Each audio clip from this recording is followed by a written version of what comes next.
Hello, good day. My name is Sunday Clement. It's nice to have you join me on my channel today. Today we'll be looking at stress management. I've been getting a couple of emails requesting me to discuss this particular topic.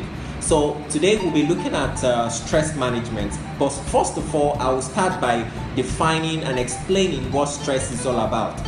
Our body has been designed to combat stress. Stress is a way our body responds to the various kind of external factors. Whenever we are stressed, free radicals are released into our bloodstream, and when this happens, they are negatively charged anions, and over time they begin to attack cells in our body and weaken our muscles, and we start to have symptoms like fatigue, headaches, because the hormones are continuously released in our bloodstream, and this generates a lot of energy which will require us to dissipate. So today I'll be discussing some of the steps that can be taken to reduce the effect of stress. The first point I would like to share with us is to avoid anything caffeinated.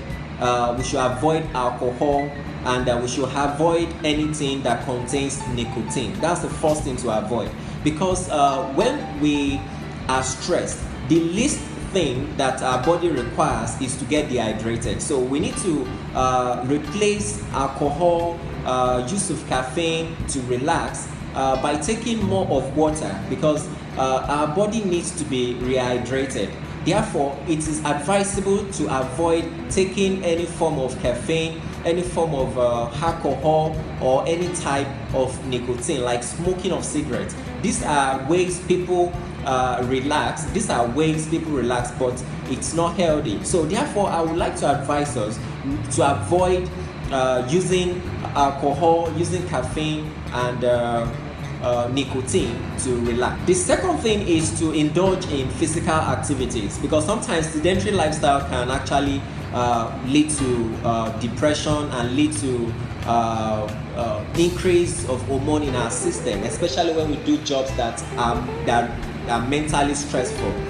Therefore, it is advisable to indulge in daily exercise, mop up the energy that these hormones have actually released in our system. So the second thing is to indulge in physical activities. Yes, it is true that whenever we are overstressed, we find it difficult to sleep. Therefore, I will advise us to avoid us from getting stressed. We need to get adequate sleep. No matter how difficult things are, we need to get adequate sleep. This is very important. Sleep, experts have recommended between 7 to 8 hours of sleep every day. This is very important for us. So we should bear in mind that one of the ways, vital ways to reduce the effect of stress on our body is to have adequate sleep. It's also good as well to try various relaxation techniques like meditation. It's not every time we keep engaging our mind with a lot of work, with a lot of things that could be stressful.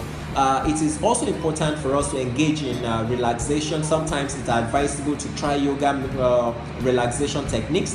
This way, it can help our mind to relax. It can help our mind to relax and reduce the oversecretion of hormones in our system. So therefore, trying various relaxation techniques can also help us to manage stress. Studies have also shown by talking to someone about some of our stressful events can also help to either provide solution or help us to ease the tension that we go through. So talking to someone is being considered as one of the other things we can do to reduce the effect of stress on our body. Now, some of us might want to wonder why it's important to keep a stress diary, but we've realized that certain circumstances and personalities can actually be stressful to our lives, because you can look at some of your friends and realize that they are stress personified. So it is therefore advisable to keep a stress diary. That way you'll be able to keep an account of what are those events in your life, what are those things that actually bring about stress. You'll be able to effectively pen down these events and be able to find a way to avoid them from reoccurring. Therefore, it is advisable to keep a stress diary. It has also been advisable to manage your time effectively, because we've realized that procrastination of events won't wish those problems away, won't wish some of your tasks away. We realized that when you indulge in the habit of procrastinating, this pushes you to an edge where you have to meet up a deadline and therefore put yourself in an emergency mode. This is not advisable because your body has to pay the price. The next point is to learn how to say no. When you realize that you might not be able to do something, you have to define your limits. You have to be able to say, oh, I can't meet up that deadline, I can't meet up this deadline. That way you'll be able to avoid overburdening yourself. Whenever you're not feeling well, it is advisable to rest. It is advisable to rest well and take medication on time, because when you are not feeling well and you force yourself to go to work, you force yourself to do things, you take your body through unbearable stress, and this could have long-term effect consequences. Thank you. These are some of my lifestyle tips I would like to share with you, and I will appreciate you to subscribe to my channel at the end of this video. Thank you and have a nice day.